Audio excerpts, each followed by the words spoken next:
my contribution is to try to find kids who are struggling, who just believe that they can't make it. Because I was one of those kids. I suffered from dyslexia. I was thrown out of the school system, classified as unlearnable, and the list goes on and on. And so one of the things that I try to do now is try to get involved with programs and to start programs that will help young people who may feel that they're at the bottom of the ladder, that they can't make it, and that I want to encourage them that if I can make it with my dyslexia and all my learning struggles, that they definitely can make it too.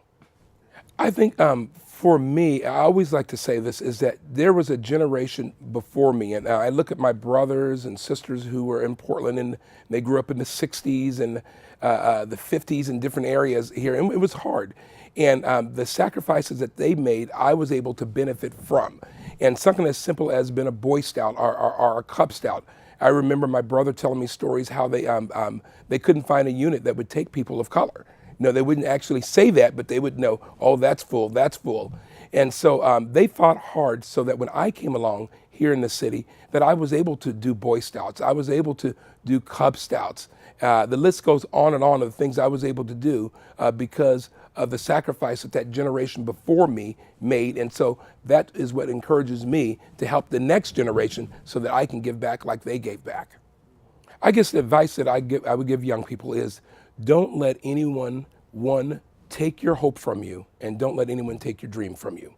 Now, they can try to discriminate, try to do different things, but that is the lesson we can learn from Dr. King, is that he didn't let anyone steal his hope or his dreams from him. And society will so easily try to do that.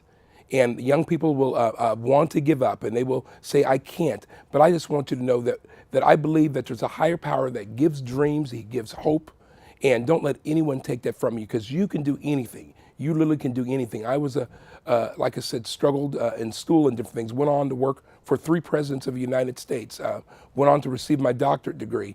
And that's the thing that kept me going, is realizing that I did have a dream and I did have a hope, and I didn't let anyone take that from me. One of the things for me coming back to Portland, it was nice. I could come back, and I was blessed to be able to work for a hospital system, and recently promoted to vice president. But there was something inside of me that just wasn't satisfied, and I kept trying to just figure what that was. And then I realized having a meal with one of my nephews. And I remember my nephew, we're talking at Thanksgiving, actually was, and we started talking about, I worked in a hospital. And I remember his eyes got so big. He said, you actually work with doctors and nurses? And I said, yes. And I said, you can do the same thing too. Oh, no, I'm not smart enough. And so that next Monday, I asked his mom if I could bring him over to the hospital.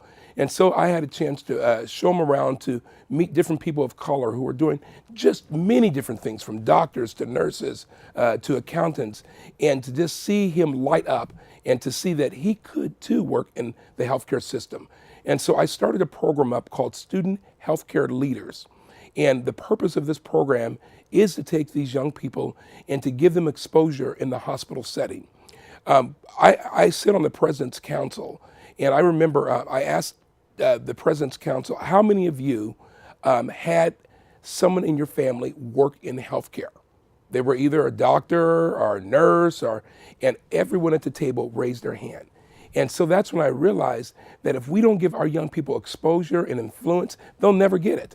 Because what's going to happen is that their kids are going to be the next generation, and if they don't know if we don't bring our kids to the table, we're never going to be able to be part of this.